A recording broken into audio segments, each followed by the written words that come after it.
Bonjour à tous, nous revoilà sur la partie 2 de notre formation sur Excel. Pour faire un petit récapitulatif de la partie 1, nous avons vu comment créer un nouveau classeur, ouvrir un nouveau classeur dans Excel et comment créer un tableau en insérant des bordures. Nous avons aussi vu que si nous sélectionnons des cellules et des colonnes et que nous passons à autre chose, par exemple, ça disparaîtra parce que nous n'avons pas mis des bordures. Nous avons aussi vu comment agrandir une colonne à partir de la place sur laquelle on se situe et comment agrandir une ligne ici. Je pense qu'à partir de là, vous pouvez déjà à première vue styliser votre tableau à votre guise. Parce que lorsque vous créez un tableau avec Excel de manière normale, en ajoutant des bordures, Excel propose selon les grilles que lui-même il a fournies par défaut. Maintenant, pour les styliser, vous êtes obligé d'utiliser certaines fonctionnalités que Excel propose, comme agrandir des colonnes et agrandir des cellules. Maintenant, pour cette partie 2, nous allons voir comment styliser des colonnes et des cellules à notre guise, notamment les fusionner, ajouter des bordures, supprimer des bordures, ajouter des colonnes, plusieurs autres options que nous allons voir. Pour commencer, nous allons voir comment fusionner deux lignes plutôt, d'une seule colonne. Donc, nous allons commencer par la colonne B qui est ici et la ligne 2 et 3. Comment fusionner cette partie pour en faire qu'une seule? Donc, la colonne B, la ligne 2 et 3 formeront une seule. Donc, il n'y aura plus cette bordure que nous voyons ici.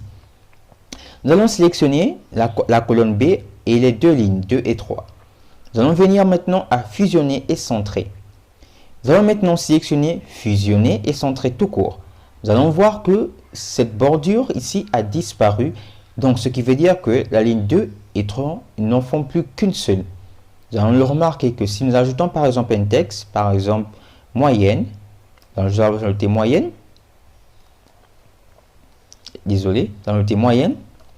et que nous voulons styliser par exemple la moyenne, nous avons vu que si nous le mettons au centre, il se met au centre des deux cellules 2 et 3. Ça veut dire que ils sont parfaitement consolidés en une seule ligne. La ligne 2 et 3 ne font plus qu'une seule ligne. C'est aussi une manière plus simple de pouvoir styliser un tableau dans Excel.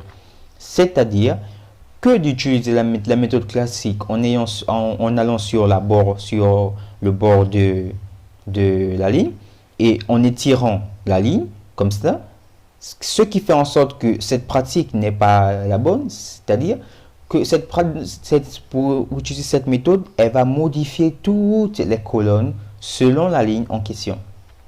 Et nous allons voir que si vous voulez faire une interface sur Excel qui soit agréable à la vue, ce genre de manipulation ne saurait être acceptable. Donc, voici pourquoi je vous préconise d'utiliser la méthode de fusion.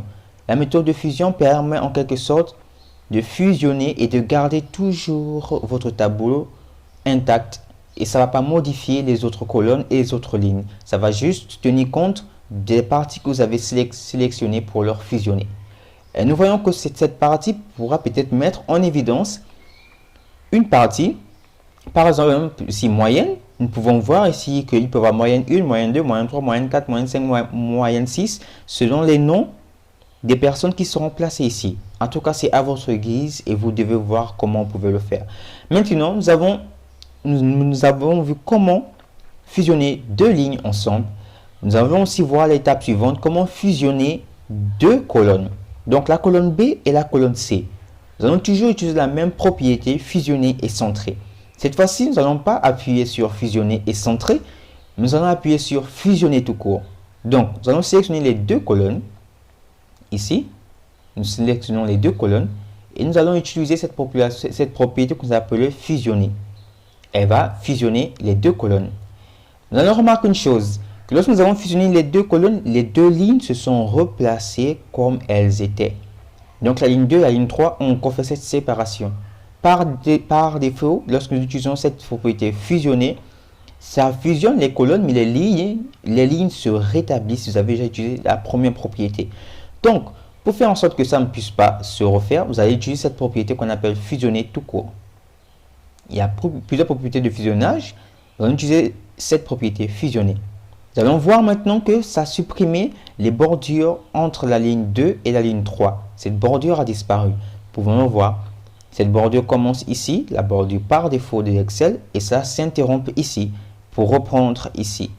Nous allons maintenant voir que cette partie-là permet de mettre en évidence un titre qui va concerner les lignes de la colonne B et C en même temps. Donc, ça met en évidence plusieurs paramètres. Donc, les données saisies ici et les données saisies ici auront pour titre un même titre.